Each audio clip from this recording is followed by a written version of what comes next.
So here's our overview. Last week we discussed kind of an introduction to philosophy. We discussed faith and reason, wisdom, the whole structure of the sciences. I'm just going to do a brief review of the division of the sciences. Okay, so we had speculative sciences and practical sciences. The practical sciences is knowledge that we pursue in order for some kind of activity. Speculative sciences are knowledge for its own sake. And we distinguish between these based on their separation from matter and motion. So in physics, which includes any kind of what we would call philosophy of nature or natural science, this is the study of mobile being, and we get at the objects of physics by abstracting from particular individual material to general kinds. So with Charlie Brown here, to get at what is really the subject of physics here, we would abstract from his particular kind of matter into a general kind, so that he is a man. That's his species, and we'll get to species a little bit later. Mathematics, study of quantified beings. So here we abstract another level from even a general kind of matter. So even when we abstract from Charlie Brown's particular matter just to get the general kind, the man, that still has a notion of matter in it. But when we abstract from that again, then we get, here we go. So if you remember, when we abstract the shape itself from Charlie Brown's head, then we're just looking at we've abstracted all notion of matter away at all. Now, metaphysics, we abstract even that form, and we're talking about being, generally speaking. And what we're talking about today in the second half, epistemology, is kind of a part of that, because we like to think that our knowledge relates to being and how things actually are. Does anybody have any questions or comments or anything about what we discussed last week before I go on to logic? Can I just ask for you personally, when you started really studying philosophy, your purpose or your growth, or what you wanted to achieve from it, and how that might or might not, but I mean, apply to give us some insight. It's a lot of information, how to kind of look for a purpose or point or focus in it, sort of. Right. So basically what happened for me was I just started asking questions about everything. I started asking why. Why is this the way it is? And then I would find out an answer for that. And I would find answers, and these would be things just related to the world around us, or religious truths as well, truths of our faith. And I would find answers to those questions, answers that would satisfy some people, but for me, I just kept asking why, until I realized that I couldn't get any deeper into the why without some philosophy. So does that answer your question?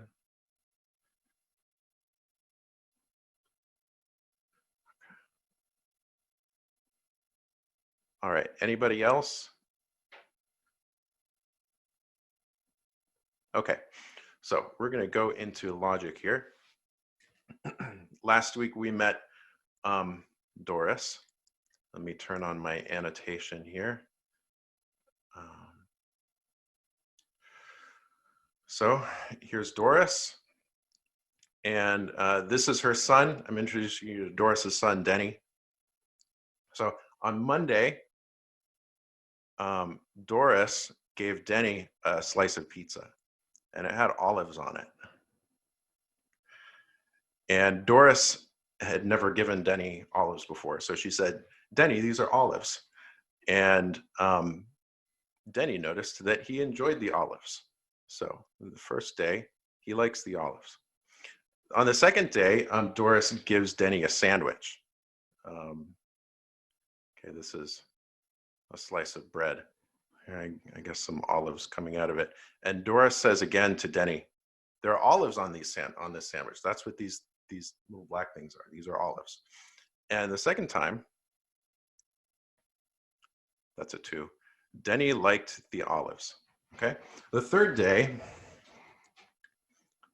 well, let me not do the third day yet. So after these 2 experiences, Denny abstracted. Okay.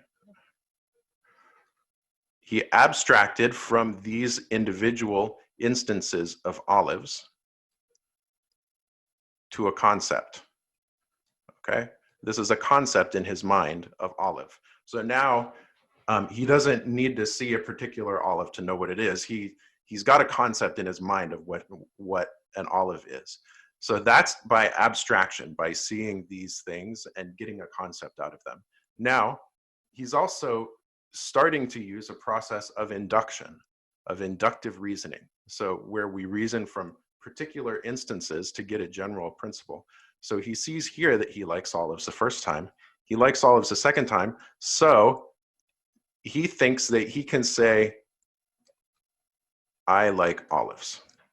This is a conclusion that he draws by induction. Oops, I didn't mean to cross it out. There we go. So by induction, he gets to this principle. Now the third day, Doris gives Denny a little bowl of olives. Okay, she doesn't say anything about it, but Denny knows by his concept that these are olives. And he also knows from induction that he will probably like these olives. So now the next day, Denny goes to school, and his teacher is teaching him biology. And he finds out from his teacher that all fruits have seeds. Okay? Now, Doris, like a good mom, she removed the pits from the olives before she ever gave them to Denny. So Denny thinks olives don't have seeds.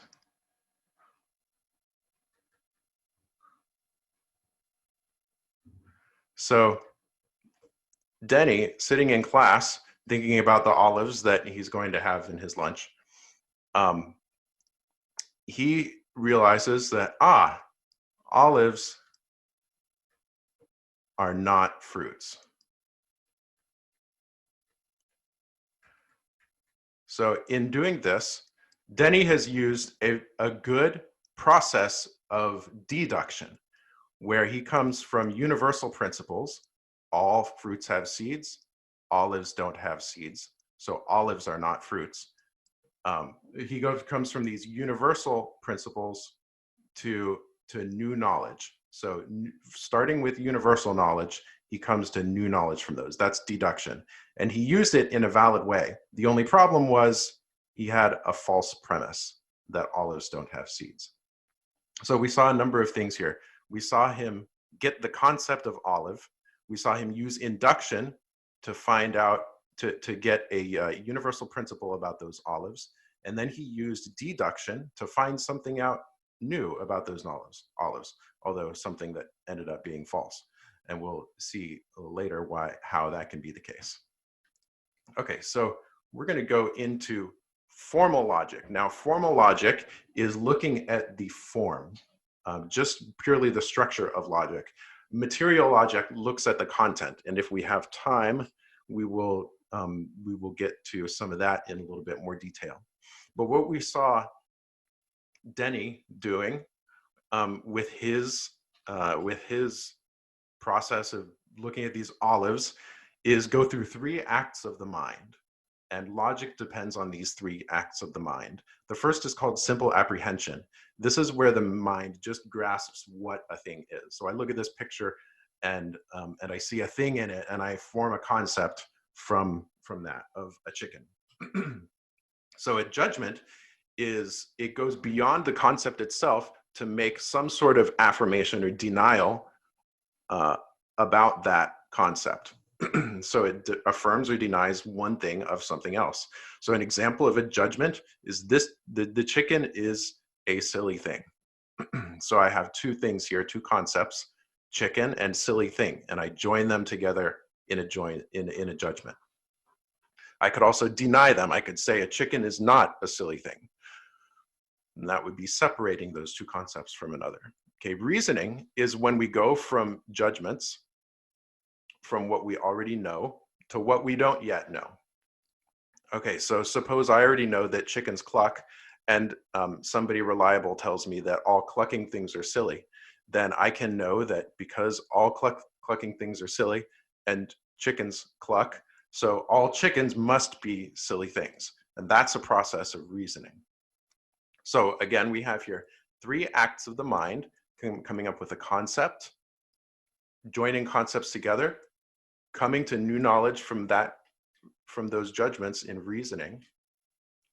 And we have three mental products that our mind creates from these acts. So these really are acts, they're activities, and we have mental products.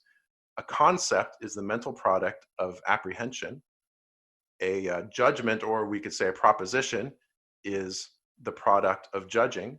An argument is the mental product of reasoning. And then when we put these in words, the verbal expression of a concept is a term. With the verbal expression of a judgment, that's a proposition. You can see proposition is here used sometimes for the mental product and sometimes for the verbal expression. Or we could say a statement, and we'll get more into what exactly makes a proposition or statement in a bit. Then the verbal expression of an argument, if it's deductive, is a syllogism. That's those three statements we saw Denny use the second time. An inductive argument would be more like a narrative or a list of examples, a list of individual instances. So before we go into what constitutes simple apprehension, does anybody have any questions about what I've gone through so far here?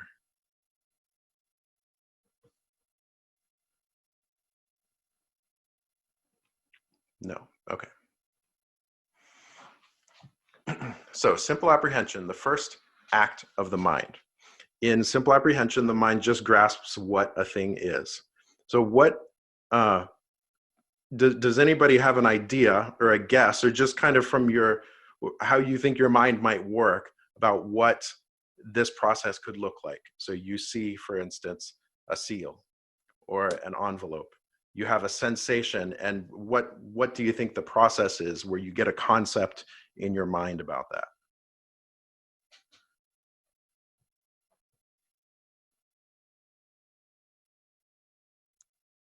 So here's what Aquinas proposes. He says we start with a sensation. So this is just a sense experience. So we see a seal. Then our senses produce an image in our mind. Now, up to this point, Aquinas thinks we share something with animals. Okay, so he thinks that animals have some sort of imagination and categorization of images in their mind. Now, don't think with imagination and image, don't think that it's just with sight, but any kind of sensation produces a sort of image in our mind, whether it's through smell or through touch, or all of these together go into the imagination. And then by abstraction from the image, not from the sensation, but from the image that's in our mind from the sensation, from that we get a universal concept. And that concept it's now different from the thing as it exists in the world, because we've taken away the particular matter that's in it, and we're just thinking of it as a universal concept. Like I could draw another envelope over here, and you would recognize it from that universal concept, even though it would have different properties from this envelope. So just a couple other distinctions here. concept, term, and word. The concept exists only in my mind. It's abstract, it's universal, it doesn't change. It just is what it is. Now, a term is a public expression of a concept. These change, and these are different from language to language. So caritas in Latin, love in English, and so on in other languages. All of these terms, all of these constitute a term. They constitute a term that represents the public expression of the concept. So the word is this. I probably should have put caritas and love down here under word. But the point is that we have multiple words expressing the term, the public expression of this concept. The concept itself just exists in my mind. Now, when we use the same term multiple ways or multiple times, we can look at different ways that it's signified. So if it's univocal, then all the times it's used, it has exactly the same meaning. Okay, if it's equivocal, it has a completely different meaning each time. So the reason I chose the seal up here is because seal is a great example of this. Now, analogical is related uses, but not the same. So it's sort of somewhere between univocal and equivocal. Let's look at some examples here. So if I use the word seal in these ways, seal a Ziploc bag, a seal at the zoo, would this be univocal, equivocal, or analogical?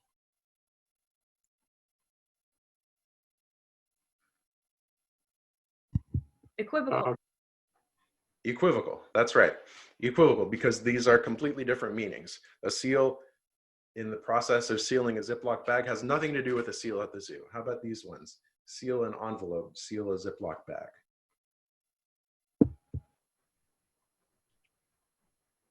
Analytical. Analogical? Yeah. Analogical.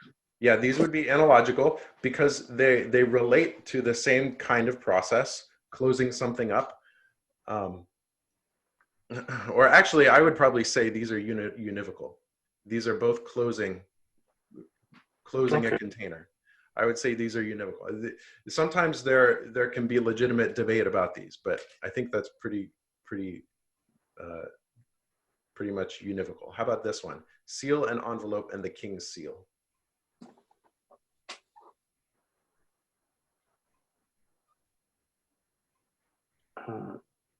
Univocal. They both seal something. Okay. Equivocal. I would say these are analogical because they both relate to the process of closing something. But they're analogical because one is a verb and one is a noun. Okay, the seal is a thing. The king's seal is a thing. Seal an envelope is an activity. So they can't be univocal. They can't have exactly the same meaning, but they have related meaning. So they're analogical. But let's look at some ways that this comes up in arguments. So here's an argument. Man is a word and Socrates is a man. So Socrates must be a word. Can anybody tell me what's wrong with this? Equivocal? Okay, right? What word are we equivocating on? Man. Man, that's exactly right. So if I were to, the logic should work if I can replace the concept with something equivalent. Now, if I were going to do that, I would say the expression man is a word, or the term man is a word. And then, but I can't say Socrates is a term. Socrates isn't a term. Socrates is a man. So Socrates can't be a word. So that's right. So we're equivocating on the word man. Now, how about here? No feelings or choices, but love is a feeling. So love can't be a choice. What's wrong here? If there's anything wrong.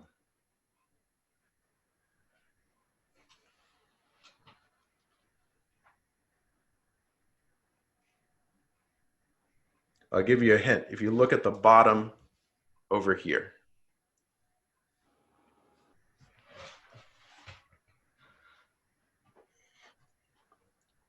Are all of these terms clear and unambiguous? Right, so the word love here is referring to different things. Love is an ambiguous term. So this logic looks valid at first, but love is a word that has many different meanings. So we would have to clarify what kind of love are we talking about in each of these statements. We would have to make sure that we're referring to one particular kind of love in the conclusion, and not love generally speaking. Okay, any questions on the first act of the mind before we go on? Okay. All right, let's look at judgment. So judgment is when we join or divide two concepts. We say one thing about something else. The something that we're talking about is the subject. Okay, and sometimes you will see this is indicated by the letter S, the subject. That's what we're talking about. What we're saying about it is the predicate. The whole thing we're saying about it is the predicate. So the mental product of judging is a judgment, and the verbal form is a proposition or a statement. Now this has to be a declarative sentence. So exclamations, questions, prayers, anything that's not a declarative statement, a command, none of those qualify as judgments. So the parts of a judgment, I mentioned the subject and the predicate. Then we have the copula. The copula is what joins them together. And this is going to be a present tense verb of being, is, are, or am. Okay, now sometimes sometimes we rephrase a proposition to make sure we understand clearly what the subject and the predicate actually are. Let's take a look at a few propositions. So I'm just going to give you a minute, pick a proposition or two, and make a note of what you think the subject and the predicate are in that proposition or propositions.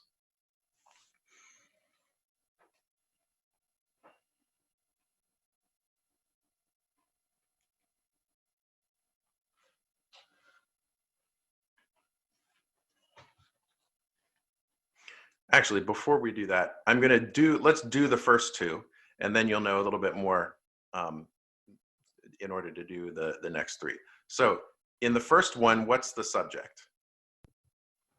Balloons. Balloons. All right, what's the predicate? Chickens. Chickens, all right. That's great, that's an easy one. Doesn't get easier than that. How about in the second one? Some basketballs are purple. What's the subject? Basketballs. Basketballs, all right. What about the predicate? Purple. Purple.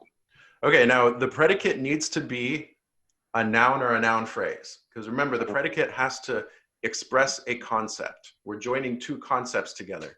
And the concepts are things. So it needs to be a noun or a noun phrase. So we would say here, some basketballs are purple things. Or some basketballs are that which is purple. Okay, let's do one more, and then I'll leave you to do these other two. So how about this one? Life is what happens when you're busy making other plans. What's the subject here? Life. Life is the subject. What's the predicate? Happens when you're busy making other plans. That's right. What happens when you're when you're busy making other plans?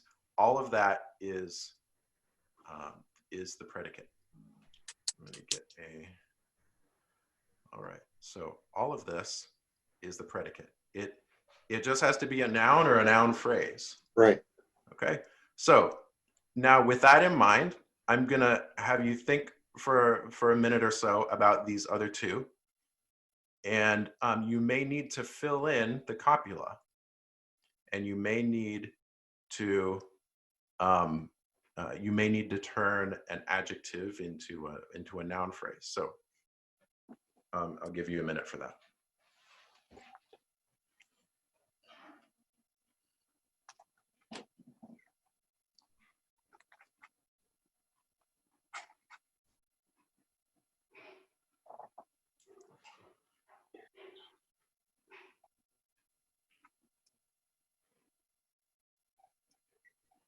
Okay, so what do we think? What's the subject of familiarity breeds contempt?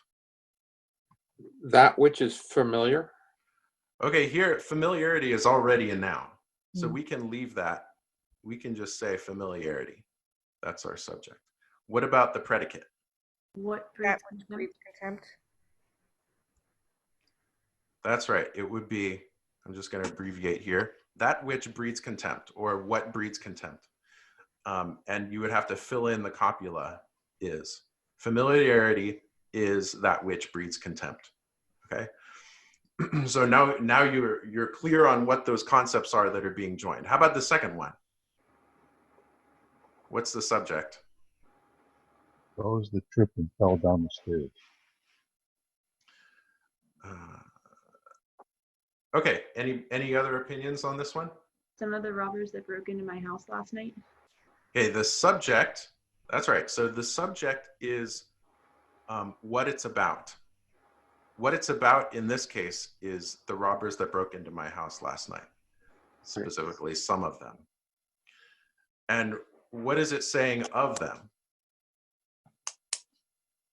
These are, They were the ones that tripped and fell that's down. right, are the ones that tripped and fell down the stairs, or that which tripped and fell down the stairs. All right, let's look at some other ones here. I'll give you a minute here. Pick one or two, see if you can get them in logical form, and then we'll go through them.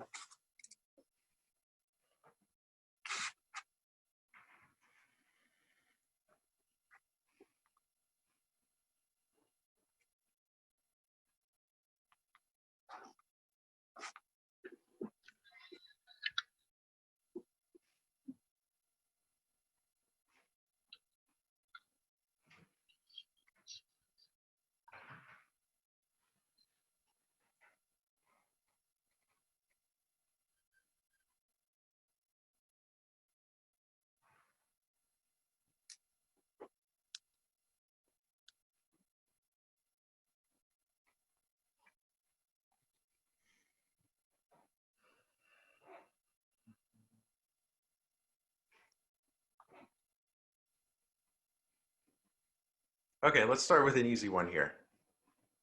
Right here. How about this one? What's the subject and the predicate? Wait.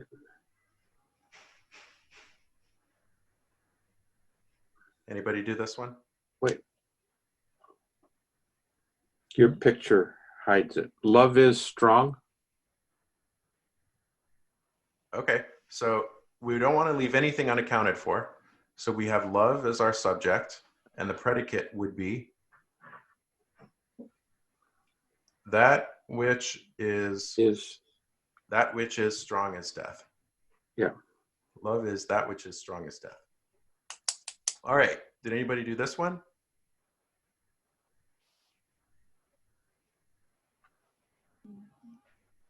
What would the subject be here?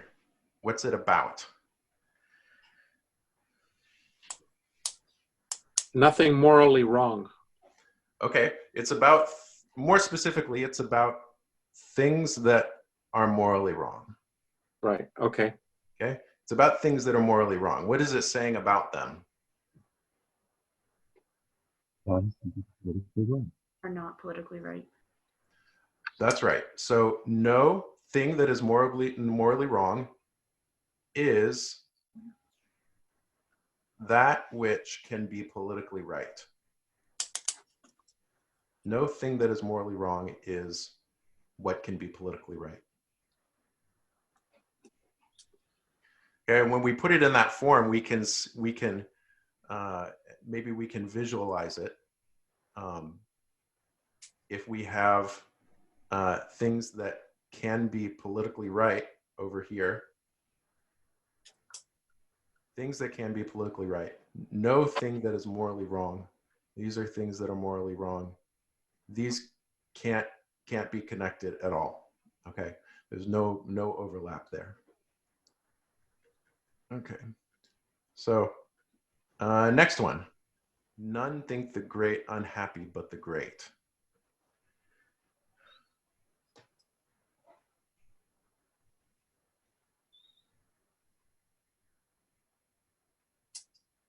What's this one about? What's the subject? The great is the subject. Okay. It's about the great. And what's it saying of them? What's the predicate? Are not which are unhappy. Are not which think to be.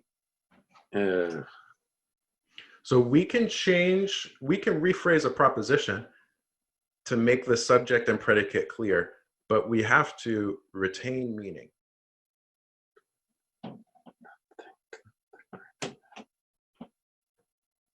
The great are the ones that think the great unhappy.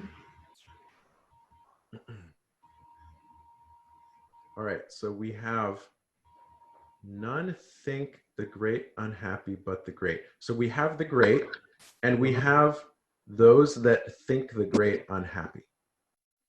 Now, how does the sentence relate Something these like two? they're the only ones, the great are the only ones that think? That's right. That's right. So all of those, which I'm going to mark great, this one as TGU, think the great unhappy. All those that think the great unhappy, okay, we're going to put them in here. All of them are within this category of the great. Right. Okay. So when we really think about the meaning of the sentence, we can see, okay, what goes within what? Mm-hmm. Now, how about this one? In the beginning was the Word. The word. Okay, that's the subject. Subject is the beginning. Is the beginning? Is in the beginning. That's right. So in the beginning would be wouldn't be a noun phrase yet. So we would have to say that which was in order to retain the past tense. Okay, so the Word is that which was in the beginning. How about this one? Into your hands, O Lord, I commend my spirit. What's the subject? What's this one about? I is the subject. What's it saying of the subject? It would have to be I am.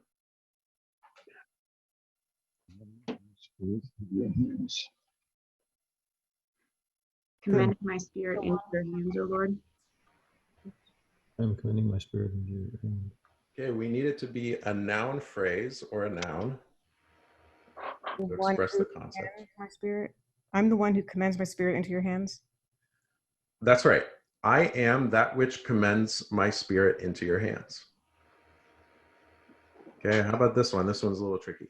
All that glitters is not gold. Think about what it actually means.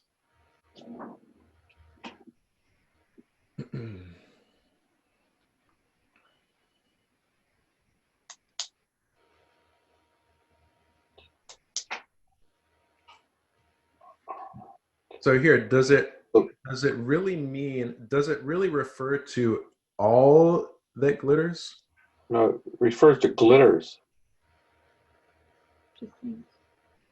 Okay, I well, think it refers to gold.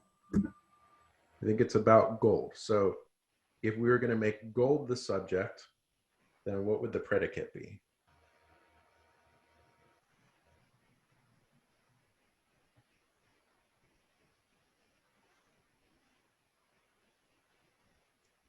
Is Gold is not all those things that glitter. Okay, that would be a proposition, but is that what this is really saying? Is it really about gold or is it about glittering things? it's about glitter. Things This, that I've got a different question. When you say the copula has to be is, are, or am, does that rule out is not? No, so not is a qualifier. So that tells us if it's affirmative or negative. So But what's, it's separate from the copula. okay, but what's wrong with the statement as it stands then? With all the glitters being the predicate or the subject, and I guess not gold being the predicate. So let's look at, let me see if I can get a, okay, I'm gonna clear. Okay, let's get a fresh start on this one. So we have glittering things, okay? And we have gold. So we want to think about what their relationship is according to the meaning of this proposition. It seems to be about glittering things. but gold is not totally contained within the set of glitter. Okay, If you're looking that's right. from that point of view. Is there any overlap? Yes, because you say all that glitters. So you're saying that some that glitters could be gold. Some that glitters could be. Could be. So, yeah, that's the correct. but not necessarily. So we actually don't know about this part right here. What we about know, gold is? what we can tell from this statement is that what the meaning of this is actually some things that glitter aren't gold. I mean, if you really think about what is this statement saying to me, all that glitters is not gold. It's saying to me that it's saying don't go after everything that glitters, because not everything that glitters is gold. So Are you trying to get the reverse and just say some things that glitter are gold? Is that what you were reaching for? no, because that is not necessarily implied by the statement, by this statement alone. This statement alone, all it tells us, what the actual meaning of it is, that some things that glitter aren't gold. Some things that glitter might be, but the statement doesn't say that. Again, what's wrong with the statement as it stands then as being your judgment? Isn't all that glitters a pronoun phrase or noun phrase? Yes, but it doesn't accurately reflect the meaning from a logical standpoint. Because if I took all that glitters, and I said is not gold, then I would have a complete separation. If I took all that glitters and I separated it from gold, then I would have a complete separation. Just like I had up here with nothing that is morally wrong can be politically right. So this is why it's important to understand, what is the sense of this? Is it really talking about all of something or some of something? And this statement, when you think about it, is really looking at it's what it's telling you, what it means to tell you is that some things that glitter aren't gold. So don't go chasing after everything that glitters. Okay, we did love is strong as death. How about this one down here? Black Lives Matter. What's the subject? Black lives. Okay. All right, what's the predicate? Our lives that matter. Do matter. Okay, we would say that which. We would say all Black lives are that which matter. Okay. Good. All right. So this is an introduction to propositions here. The key thing is to really be clear on what a proposition is talking about, and and what it's saying about it. And that's why we go through these exercises of logical form. So any questions on this page before we go on? Sorry, I didn't get how we resolved the gold one, the glitter gold then. Let's come back to that at the very end. Okay. All right. Okay. Oh, no, we're not going to go into these just now. Okay, so simple apprehension, judgment, judging, and reasoning. So we have a concept, we join it with another concept.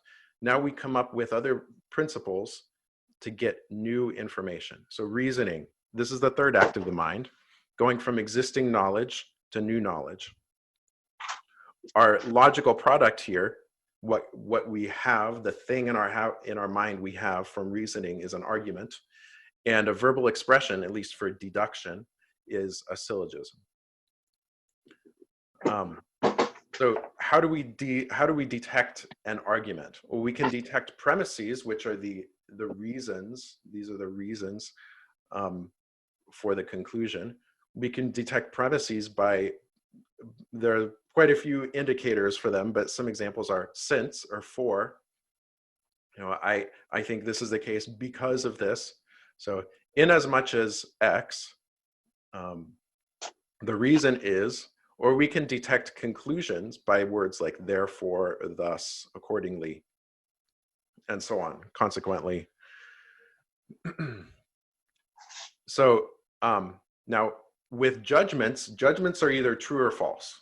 There's no, so that's judgments are either true or false, but arguments are either valid or invalid.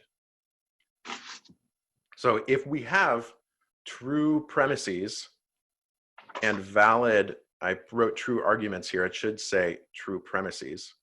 If we have true premises and valid logic, then our conclusion is necessarily true in deduction. If we have valid logic and a false conclusion, then that means there must be a false premise somewhere. So let's look at some examples of this. All trucks are virtues. No ducks are trucks. So no ducks are virtues. So this is valid reasoning. These P's indicate the premises, C is the conclusion. Now, if all ducks are virtues, or all trucks are virtues and no ducks are trucks, then clearly no ducks can be virtues. So what? I don't follow that. It would have to say only trucks are virtues. Doesn't say things that are you're right. I got them backwards here. I got them backwards.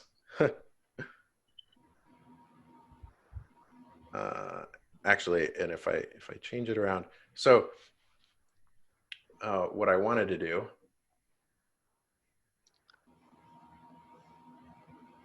was have all virtues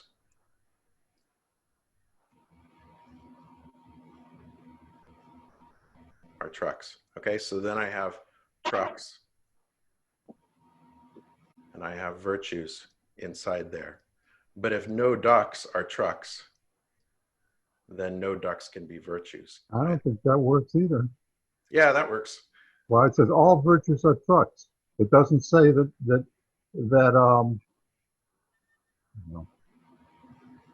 says that only virtues are trucks. I said all virtues are trucks, so all of the virtues are in this category of trucks. Okay, it doesn't say other things aren't in the category of trucks. I'm sorry? It doesn't say other things aren't in the category of trucks. Right, but in the second premise, that's what I said. So then I said no ducks are trucks. So I completely separated ducks from the category of trucks here. Okay, I'll tell you, I am confused there. If I say all virtues are trucks, that doesn't mean that all tulips aren't also trucks. When say no ducks are trucks, that doesn't mean that other things can't be virtues than trucks. I'm not sure what you mean, Jerry. But we're gonna have to move on for now. really the point of this exercise is just to show that just because I have a true conclusion doesn't mean that I have true premises. Okay, my point, we can move on, is I don't think you have a true conclusion.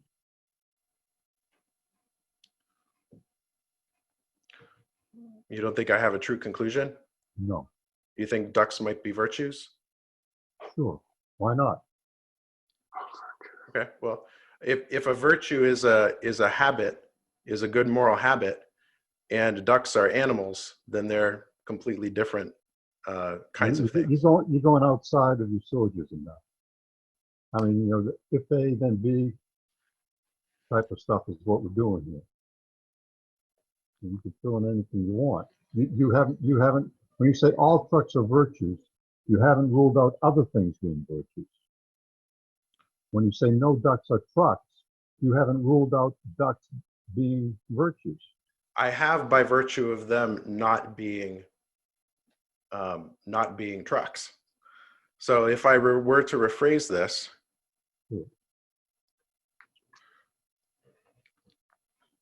I could say, I'm going to cross all this out. I could say all S, I'm just going to say all X is Y. Okay. Okay. No Z is Y. Okay. Okay. That means that Z cannot be anything that's inside Y. If no Z is Y, I have Z here and Y here. But all X are inside Y. Okay. That means Z cannot be X. These are completely separate. Okay, now I've gone back to the confused both premises and statements. Let's just move on. So in my corrected form, I had virtues. And that is the same form I had here. No. So all X are Y. No Z are Y. So No. no Z No Z. are X. Okay. Okay. So so let's go on to look at some other examples here. Okay, so this is a case of valid logic. Again, okay, all trucks are vehicles. Some ducks are trucks, so some ducks are vehicles. But obviously the conclusion is wrong. Ducks are not vehicles, at least if we're defining vehicles as man-made things that carry you around. So since we know that the conclusion is false, but the logic is valid, that means a premise must be wrong. So we want to look for the argument. When we see a wrong conclusion, we want to go back and look for what's the statement that's wrong. In this case, it's this. Some ducks are trucks. Trucks. Obviously, they're not. Okay, here's another little more subtle one. All right. So if we say all killing is wrong, abortion is killing, so abortion is wrong. Now this is a conclusion that's correct, right? The logic is valid. The logic checks out. But we want to look at the argument here, because if you say all killing is wrong, then you're also going to have to conclude all other types of killing are wrong. So if you agree with this argument and not just the conclusion, you might find yourself having to agree with that all other types of killing are wrong, whether it's, so if you don't think that, say, capital punishment is wrong, or if you don't think that military violence is wrong, absolutely. And you might want to go back and say, well, I think that this should say murder. Okay, so again, it's just evidence that just because you agree with a conclusion, just because a conclusion is true, you still have to look at the logic. Okay, here's a classic problem of evil argument against God. So if God exists, there would be no evil in the world. There is evil in the world. God doesn't exist. This argument is at a different form. This is a hypothetical form. If God exists, there would be no evil in the world.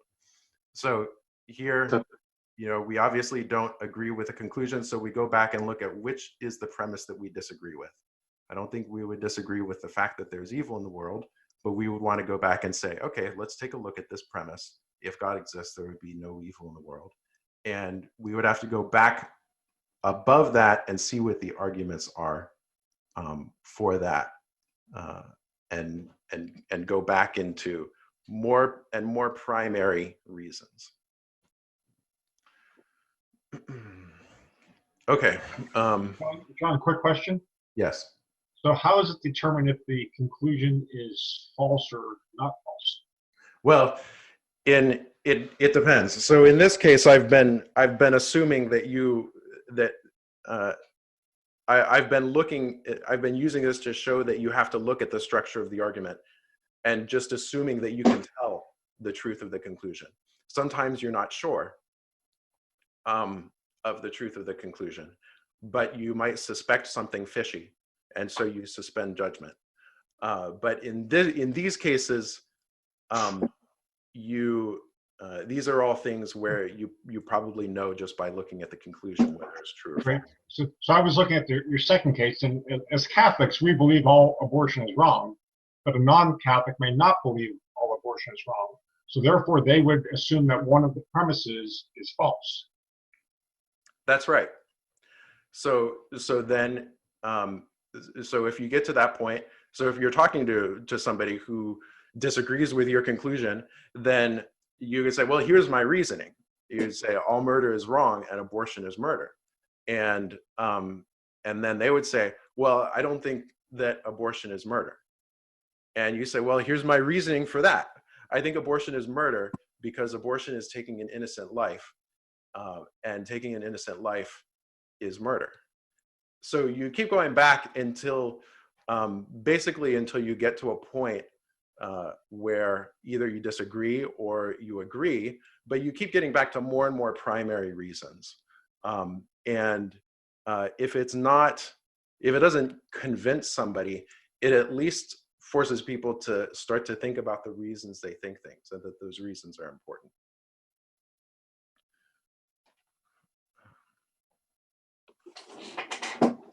So one thing, before we move on from reasoning, we're a little bit behind from where I thought, but that's all right. We'll extend into past 8 o'clock. One thing, let me get rid of my annotations here.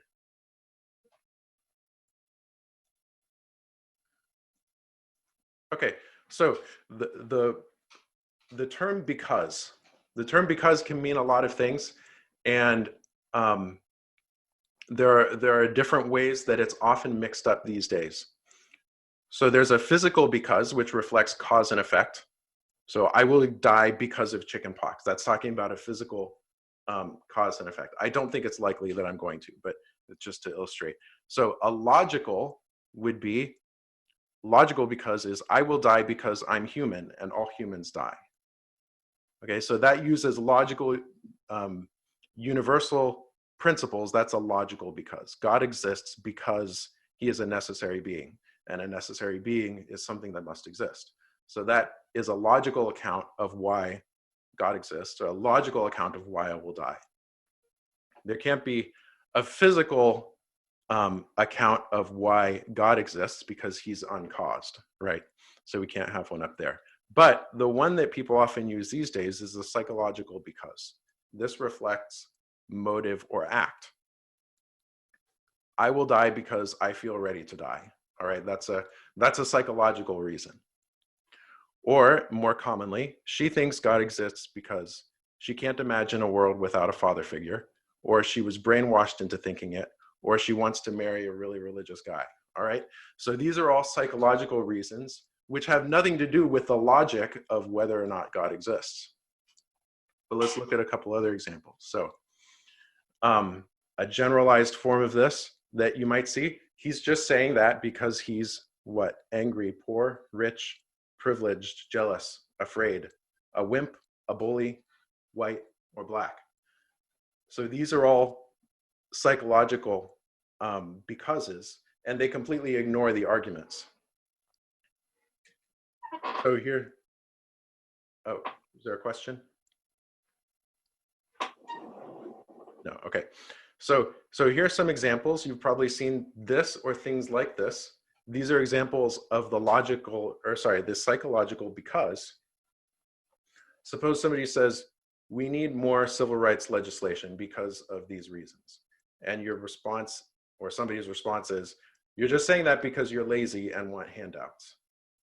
All right, so that completely ignores the reasons. So if we really want to engage and have a discussion to arrive at the truth, we want to look at the reasons.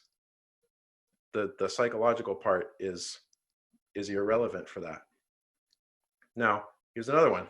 We don't need more civil rights legislation because of these reasons.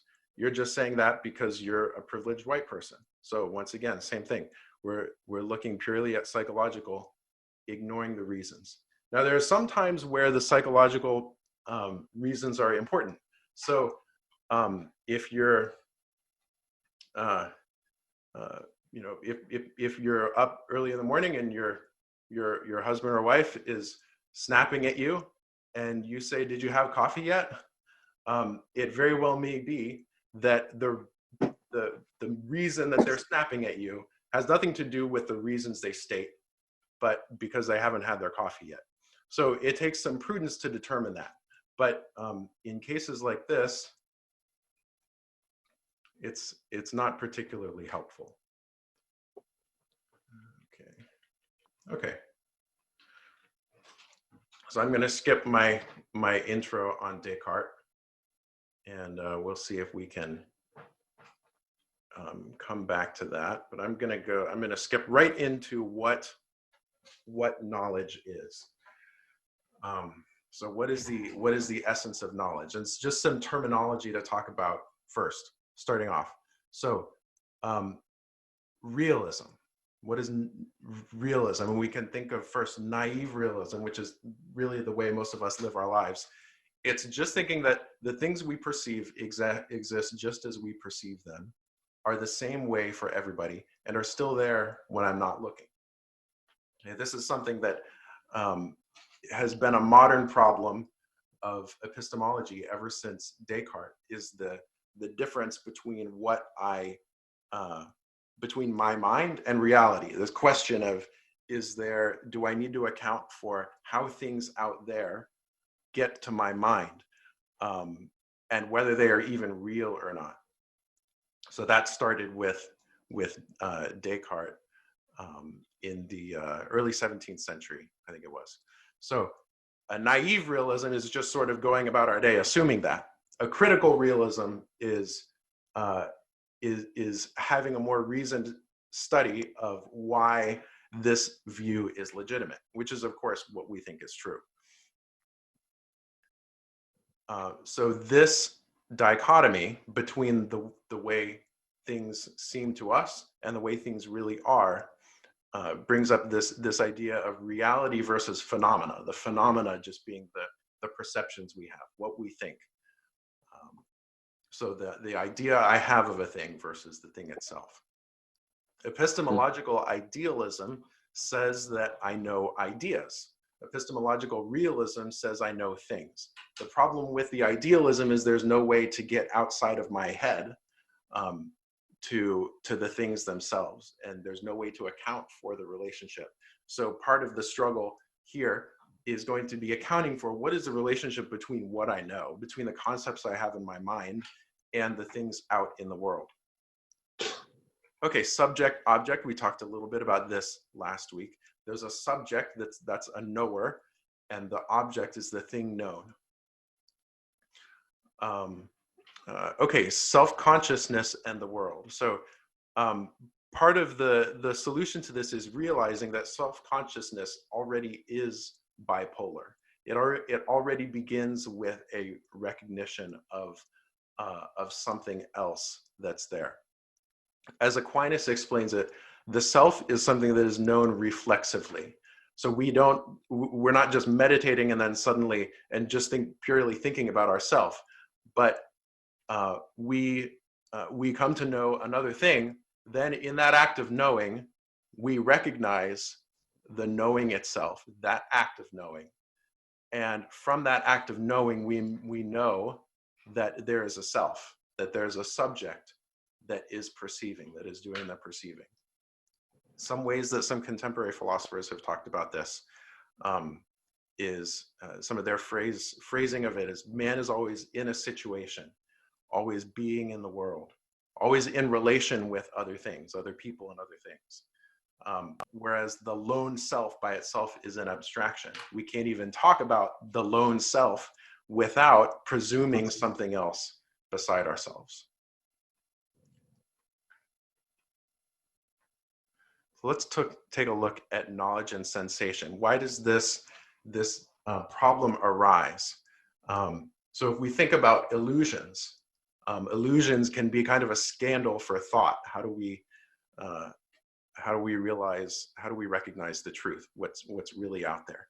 So here's just a little fun here. Here's some optical illusions. So the squares A and B in this picture, the longer you look at it, the more dissimilar they are. But the fact is that they are the same color. And it's because of the drawing, the context with the shadow that they appear to be different. So here's another one. This is it would be great to have a floor painted like this. So it looks like it dips down, but it's perfectly flat. In fact, it's just an optical illusion that looks like there's a sinkhole right there. Okay, now we have things like this. This might look like it pops back and forth. It might look like an inner corner or an outer corner. And how do you know what it is? Are your senses deceiving you there? Or this, you have something vague like this. You can't really tell what this might be. Is it a pole? Is it a building? Is it like a support for some kind of structure? You can't really tell. Or like here, so these, if you look at these two, these two lines, these two blue lines, these are actually the same length. But this is an illusion that makes it appear that they're different lengths, that the one over here is longer. But when we think about these, what we realize is that it's not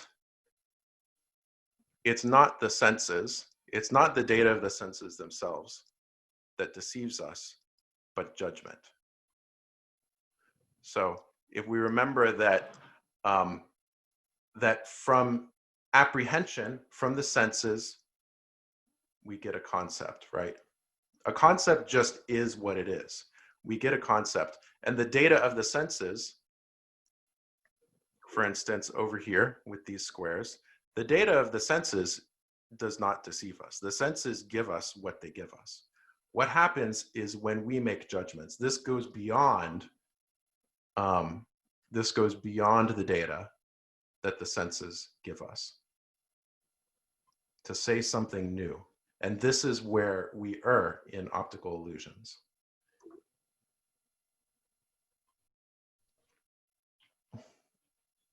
So let's take a look at what exactly is it that we know when we know.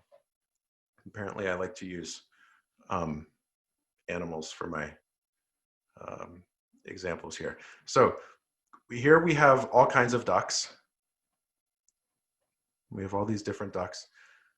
But this duck has orange feet, and this one has, looks like they're black feet, This one I can't see the feet. This one doesn't have any feet at all. But I see all of these, and I get the concept of duck. So there must be something about the concept which is not related directly to the pure matter that I encounter here. Now, if we go back, last week we talked about Aristotle's four causes. In Aristotle, where he says, we think we know a thing when we know its causes. So if we're going to know a thing, we just ruled out the material, right? Because we have different kinds of material here in these different ducks, but we have a concept of duck that relates to all of them somehow. So is there another cause among these that could be a candidate for what it is that we know? Formal? The formal, that's right. So the formal cause, the form is what we know. Remember, the form, in this case, in the case of duck, it will abstract away the particular matter. So this particular fur on this duck, these particular feathers, this particular color of feet, this particular size of the duck, we abstract away all of those, and we have a concept that has a general kind of matter associated with it. So we think that a duck will, have a bill, have a head shaped a certain way, have a feet of a certain type, but not necessarily particularly this type. So that is contained in the form.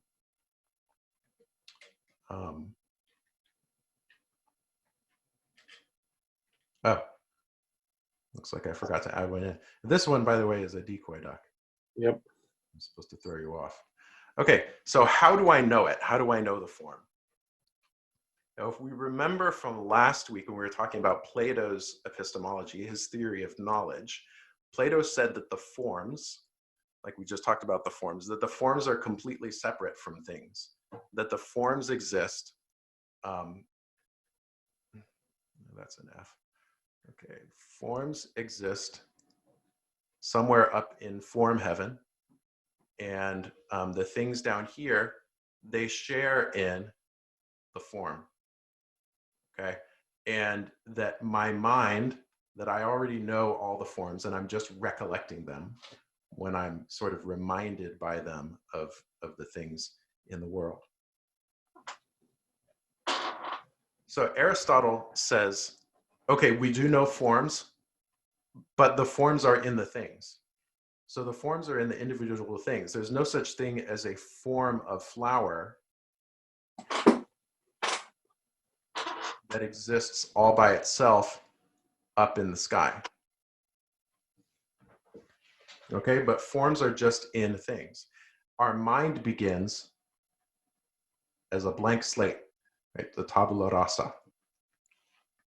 And I know the form through the mediation of sense experience. Now, Aquinas adds another aspect into this. He sort of combines the two. Now, if you remember from last week again, we started with Plato's theory of forms, and we saw how Augustine turned that into a theory of divine illumination. So for Augustine, we have the forms given directly to the mind. All right, so it's sort of a Christianization of the Platonic scheme. What Aquinas does is take Augustine's account and he adds it to Aristotle's account to get a fuller picture. In typical form, he takes a middle route. So the forms exist in things, but they also exist in the divine mind, from which they all come. All things come from God, right? So the things themselves derive their existence and their nature from God. But there's a way that God has a part in our activity of knowing them. Now, Aquinas still says that we start with the tabula rasa, a blank slate. And as by the process I described before, we come to know the forms by abstracting them. But how do we get from sense experience, okay, or I'll say sensation. So by our bodies, we get the image, or the phantasm, as Aquinas refers to it, the phantasm. Okay, we get the image. This is in our imagination. All right. Then how do we get from this to knowledge of the form? How do we, this is the process of abstraction right here. How do we get there? Aquinas says it is by means of a power of the intellect called the agent intellect. And he gets this from, he basically takes a somewhat obscure passage from Aristotle in Aristotle's De Anima, on the soul. And Aristotle is not quite clear on what he means by the active or agent intellect. Aquinas clarifies, and Aquinas says the agent intellect is this power of the soul, this power of the intellect placed in God by us, by which we get the intelligible part, the intelligible form from the image. Okay, so we have a sense experience, we have an image. By the agent intellect, we abstract the form, and that form is received by the passive intellect. So these are two powers, Aquinas says, of the intellect, the agent intellect and the passive intellect. Okay, so in this way, Aquinas reconciles the accounts of Aristotle and Augustine, and sort of by extension, Plato as well. Any questions here? Is it something that automatically occurs, or is it because people make conscious choice of it, or both? Or So it basically, it occurs whenever we have a phantasm or an image. Okay, whenever we have an image, the agent intellect operates on it. So the agent intellect doesn't just work on its own. It's a power that only works on something that is received through sensation. But because we have a memory, we can also call images to mind. So you can call images of past experiences, past sense experiences, to mind. And in that process, your agent intellect is working on the image that you're calling to mind. So you always need a phantasm, you always need an image for this to happen, for the agent intellect to be operative, for you to abstract, for you to reason. But you do not need a new sense experience necessarily. Does that make sense? Okay. Anybody else? Any other questions before I move on? Okay. Okay, truth and falsity. So here is Aristotle's definition of truth, which is just a great thing to remember and keep in mind and memorize. To say of what is that it is, to say of what is that it is not, or of what is not that it is false. While to say of what is that it is, and of what is not that it is not, is true. Okay, very simple. So what this ultimately means is that for truth, we have a conformity between our thought and the object of thought. We can think of this from two perspectives. So truth in things, this is when the thing conforms to my concept. So if I have a concept of what it means for somebody to be a genius, I could say she is a true genius. All right, so that's the truth in the things. Oh, my light just went out. I didn't think I was holding that still. Okay, here we go.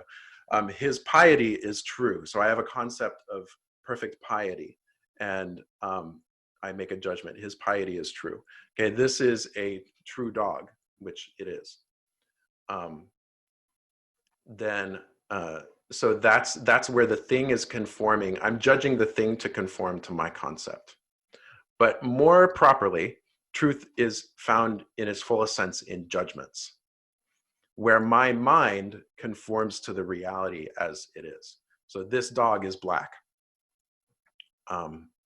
So that is a truth in the judgment. So truth occurs when my mind unifies different elements as they are found in reality. So in this case, dog and black. Or if I were going to put it in good logical form, I would say, this dog is a black thing, or is that which is black. Then I would have two concepts, dog and that which is black, and I would be joining them as they are found in reality, and that would be truth. Now, if I unify different things as they are not found in reality, say if I said this dog is a professor, then that would be falsity, because, oh, I misspelled falsity. Just watch that. Call myself out there. All right. So if I said this dog is a professor, I would take two concepts, dog and professor, and I would join them as they are not found in reality. So that would be falsity. All right, very simple. So sorry to interrupt, but what about things that are subjective, like this dog is friendly or this dog is not friendly? So it's basically a matter of opinion. And so it comes down to what the definition of friendly is going to be. So if you have a definition of friendly, which is sort of a, it can be a vague concept, really very much subjective, then if you can correlate it to actual things that can be verified in reality about the object of your knowledge, then you could say in an absolute way whether it's true or false. But for the most part, you just consider it a matter of opinion, and really there's no denial of the fact that this dog seems friendly to me, right? There's no denial of that. That all sounds a lot like what you were talking about of truth in things. To conform to my concept. Yes, yeah, that is more like that. That is more like the dog conforming to my concept of. But then that could seem like it's just relativistic, though, if it's just conforming to my concept, right? Yes, that is. That's right. So that's why we wouldn't say,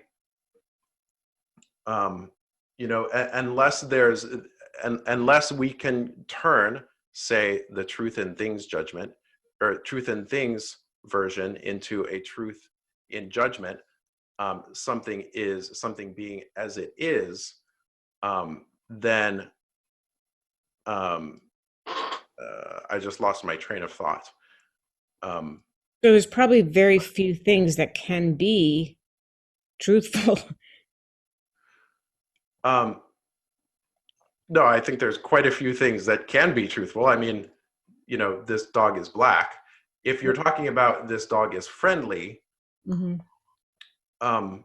what is the objective verification of what friendly means? It's already a rather subjective concept. Right. So is sensation the only kind of marker of truth? Black is something you can see, maybe fluffy or short or tall. You know what I mean? Right. So no, sensation is one way. That experience of reality is one way to verify. And another way is just using reasoning by universal concepts. So using deduction, using induction, which does not yield the certainty of deduction, but is still a form of reasoning. So if you wanted to turn this dog is friendly, for instance, into an objective verification, first you would need to define what is friendly. Okay, and you would have a provisional definition of what friendliness is, and you would say all things that X are friendly. X can be whatever this turns out to be. All things that sit on my lap when I want them to are friendly. Okay, and then I would say this dog does X. This dog sits on my lap when I want it to. Therefore, these three dots are the therefore sign. Therefore, this dog is friendly. Okay, so if you can have principles to work from, then you can come up with a deductive conclusion about something which might seem otherwise to be purely subjective. So the relativism part comes in when there's a problem with our concept. Often. So I think that'll be a little bit more clear if I go through here. So what I've been talking about here is the correspondence theory of truth, where my mind corresponds to reality. That is truth in its fullest sense. My mind corresponds to how things are. Some other theories of truth, which are not the way that we think of truth, are the rationalist. So whatever we clearly conceive clearly and distinctly is true. But the problem with this is that it's backwards. Clarity is a result of truth. It's not a cause of truth. So it's backwards to say it's true because I conceive it clearly and distinctly. This is the Cartesian definition. Another is coherence. True is whatever is internally consistent with my system. And this was basically the theory of truth by several philosophers, several other modern philosophers, Kant, Hegel. They come up with these systems, and true statements are whatever internally consistent with this system. But the problem is you can have two or more views that are completely consistent internally in that system, and yet still be wrong. So consistency is not enough. The pragmatist notion, William James is an example here. Truth is what is useful. So the idea of truth is replaced by purely by verification, and this is truly relative. It's relative to what I think is useful to me at a particular time.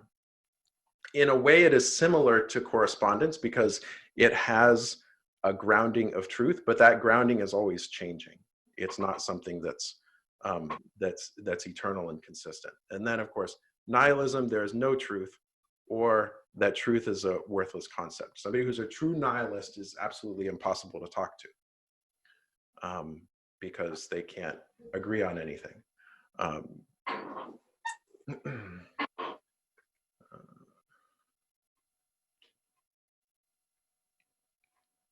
Okay, one last point on epistemology: evidence and certitude.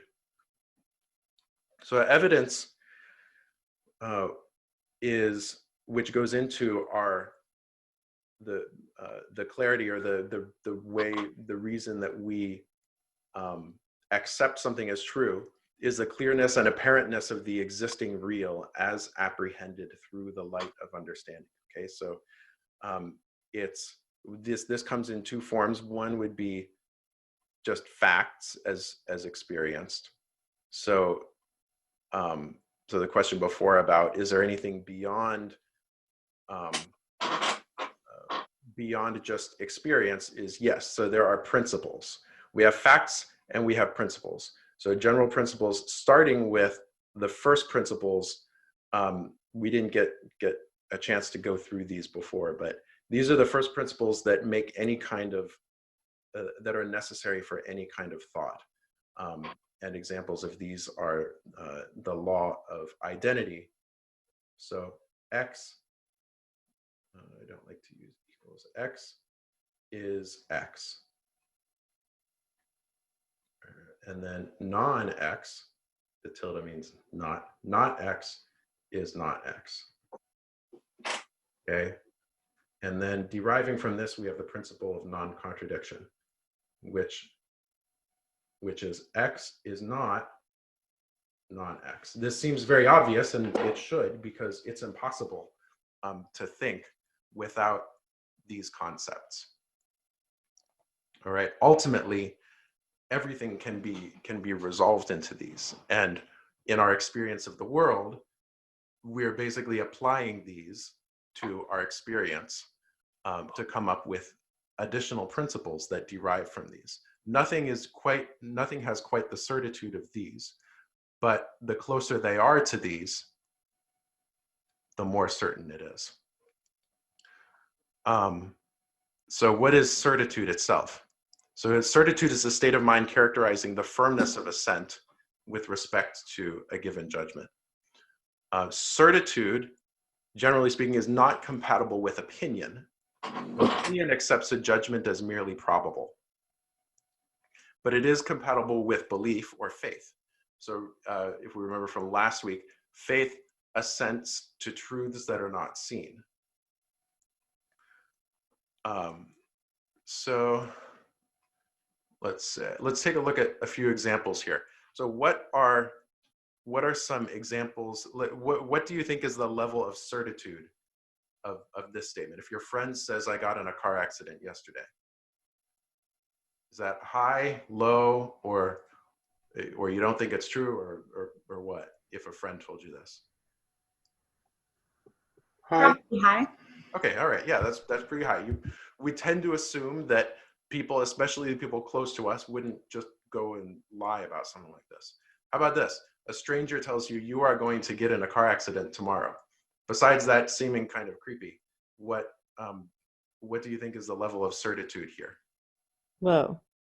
Yeah, that's pretty low, because it hasn't happened yet, and you would want to have some additional verification. You could have some more information on that in order to determine whether that's true or not, namely going through the experience of tomorrow. How about this? This happened to me earlier today. I heard the deacon say Saint Bonaventure was a cardinal and a minister general of the Franciscans. High certitude. All right, yeah, that's pretty high. We would tend to think that a deacon would know a little bit about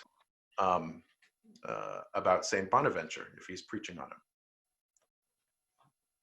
How about this? The priest says there are 8 reasons you should pray daily.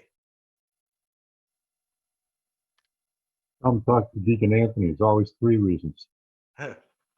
That's right. That's true. Deacon Anthony always has 3 reasons. So to me, this is sort of an interesting statement if you take it by itself, because to me, I think, well, I mean, there's got to be like one reason. I think there's kind of one big reason to pray daily.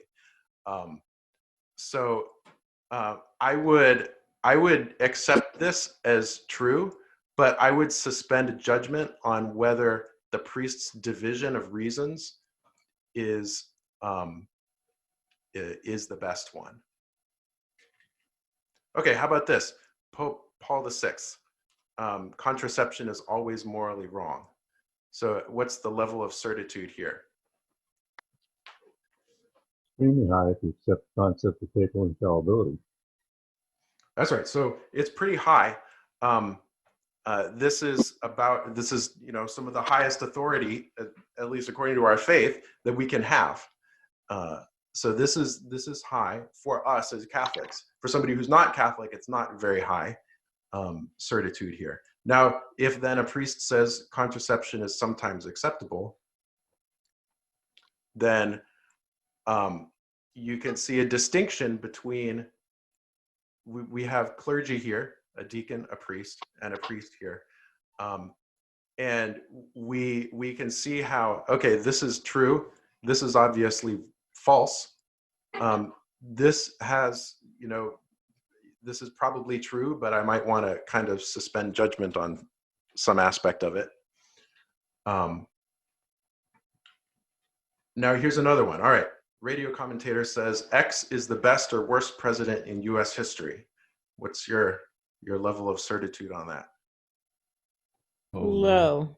Okay, that's pretty low. Okay, so you could agree with that, but it couldn't go any more than opinion. It wouldn't have really any certitude to go with it, unless you were going to come up with a provisional definition of what the best or the worst president in US history is, and then see that exactly such and such a president checked all those boxes. But even then, you're only going on kind of a provisional, nominal definition, and you couldn't go beyond opinion.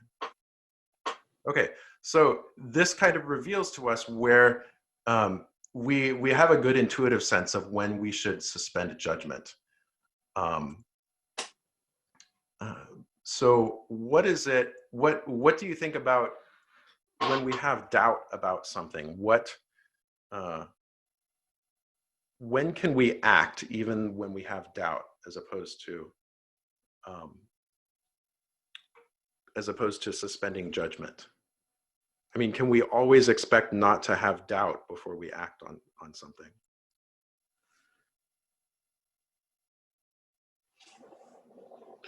I mean, it depends. If you're talking about going through a red light, everyone agrees it's illegal to go through the red light, right? But if it's moral judgments, it's iffy. That's right. And what makes moral judgments especially difficult? In a lot of cases, anyway. Lack of knowledge. That's right. Yeah, lack of knowledge, lack of a spiritual director, an advisor to help you through the judgment process, step through the judgment process. Yeah, so especially if we're talking about kind of big life decision kind of judgment, that's a factor. And then even in the moment, we find ourselves confronted with a situation where we have to respond, and we simply have to make a judgment. And this is where we'll get into, when we get to the ethics portion, forming ourselves in virtue, so that it becomes natural to act in the virtuous way. Does acting in the virtuous way always guarantee that we're going to do the right thing? No, but it inclines us towards the right thing, as Aristotle says, as a kind of second nature.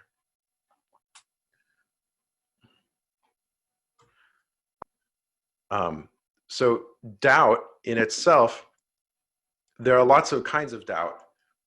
But when we talked about wonder last week, doubt can go into this sense of wonder that really impels us to learn, to desire to know more. So doubt will always be about something that we know something about, and we can use that to desire more knowledge, to seek more, to go after that wonder, to satisfy that wonder with knowledge, and then go on to what is beyond that.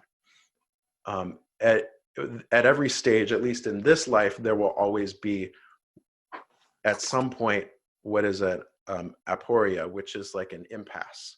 It's a point where we can't get beyond the knowledge that we have, that there's always going to be some sort of doubt about what is beyond that. But this is where our faith comes into play as well, that God will never leave us orphans, that he never leaves us in a situation where he does not always also give us the grace to act as he desires for us to act. So I'm sorry that this went so far over. I clearly didn't judge very well about the timing of this one, but I think we covered a lot of important ground. So That covers just about everything I had wanted to go through. And now,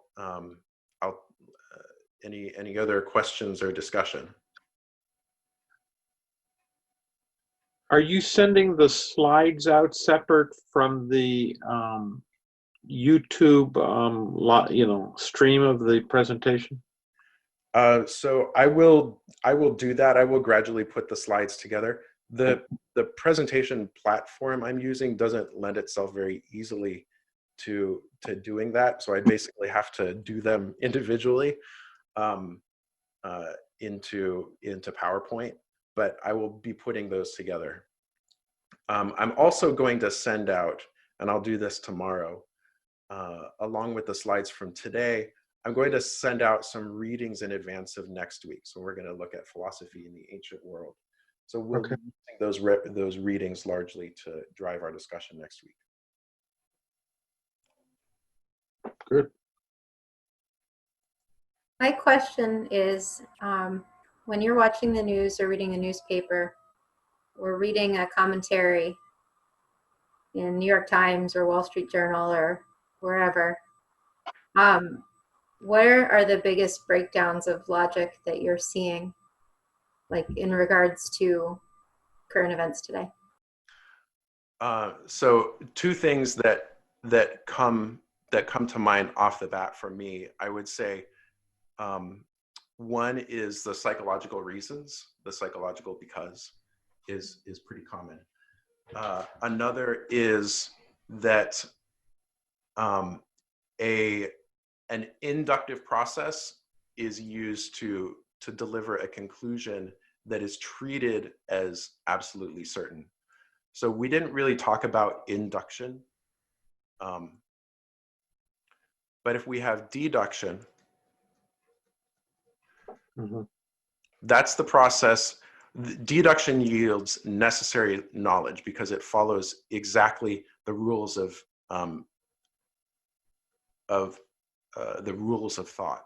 So Socrates is a man. This is a classic one. All men are mortal. So Socrates is mortal. Okay, that yields certain knowledge. If this is true and this is true, this absolutely must be true. Induction, instead of starting with universal principles, it starts with particular instances. So it starts with example 1, example 2, example 3. And from these comes up with a universal principle. Okay. Now this was how Denny determined that he determined I like olives. He determined I like olives by induction. But this is uncertain because he didn't try every kind of olive. So this did not have the strength of a universal principle like all men are mortal.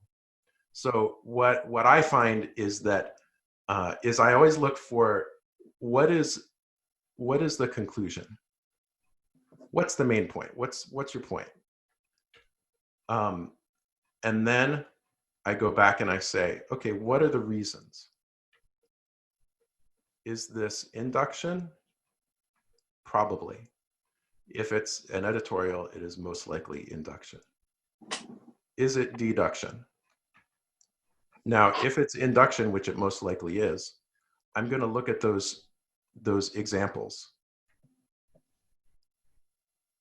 And do these examples really lead to the universal principle that the author thinks they do? The exception defines the rule.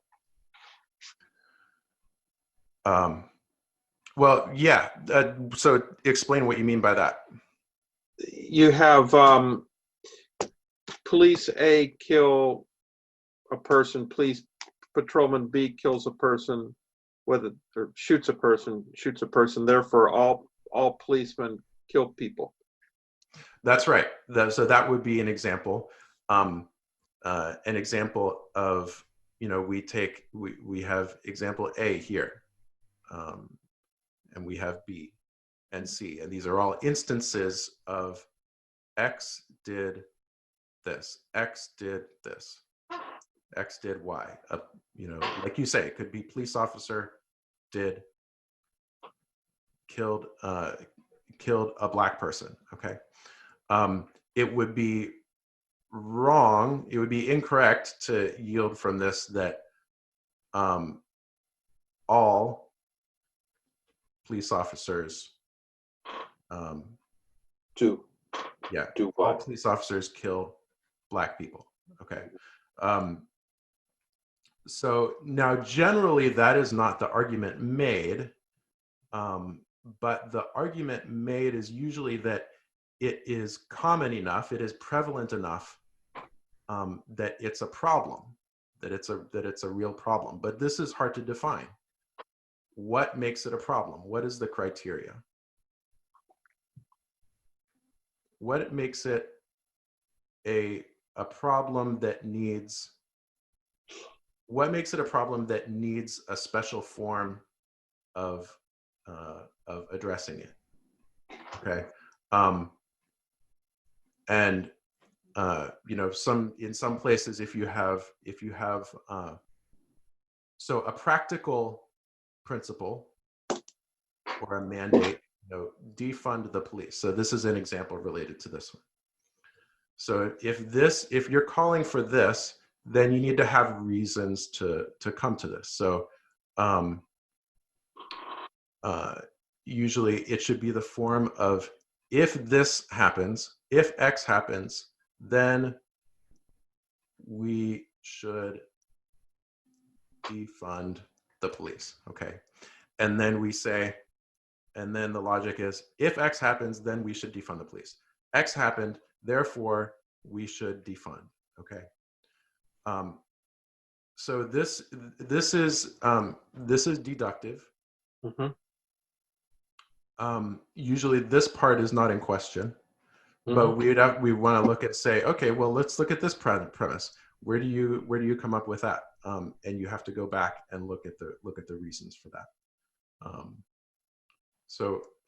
Anyway, Sarah, did I answer your question? Okay, great.